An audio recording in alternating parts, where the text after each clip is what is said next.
যে আমরা বিজ্ঞান মেলায় একটি চমৎকার প্রজেক্ট পেয়েছি। আমাদের প্রজেক্টের নাম লাইনেক্স। এটি হচ্ছে আমাদের মাল্টিপারপাসে একটি মিলিটারি রোবট, যেটি দিয়ে অ্যাকশন, ডিফেন্স এন্ড রেস্কিউ তিনটি কাজ একসঙ্গে করতে পারে।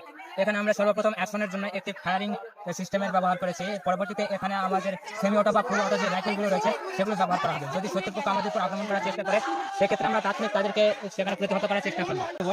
সেহেতু এখানে আমরা একটি বোম ডিটেক্টর ব্যবহার করেছি, যেটির সাহায্যে যদি রাস্তার মধ্যে আমাদের শত্রুপক্ষ বোম যদি পুঁতে রাখে বা কোনো প্রকার এক্সপ্লোজিভ পুঁতে রাখে সেটা আমরা ডিটেক্ট করতে পারবো এবং সেটা শনাক্ত করে আমরা সেটাকে ডিফিউজ করার চেষ্টা করবো। ডিফিউজ করার জন্য আমরা এই রোবোটিক আর্মটি ব্যবহার করবো।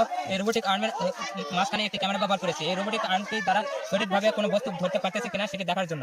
দেন আরেকটি ক্যামেরা আমরা এখানে ব্যবহার করেছি, যে ক্যামেরাটি দ্বারা আমাদের রোবটটি সঠিকভাবে পরিচালিত হচ্ছে কিনা সেটি দেখতে পারবো এবং সামনে আমাদের শত্রুপক্ষ কি করতেছে সেটা দেখতে পারবো। এবং এটি যেহেতু একটি মিলিটারি গ্রেড মাল্টিপারপাস রোবট, সেহেতু আমরা কোনো প্রকার সফটওয়্যার বা অ্যাপ আমরা প্লে স্টোরে পাই না যেটার সাহায্যে আমরা এই রোবটকে কন্ট্রোল করবো। সেই জন্য আমরা আমাদের নিজেদের 6 মাসের পরিশ্রমে একটি মোবাইল অ্যাপে এবং কম্পিউটার সফটওয়্যার তৈরি করেছি, যেটির সাহায্যে আমরা এই রোবটকে পরিচালনা করে থাকি। দেন এটি শুধু আমরা মিলিটারি ক্ষেত্রে না, এটি আমার ফায়ার সার্ভিসের ক্ষেত্রেও ব্যবহার করতে পারি।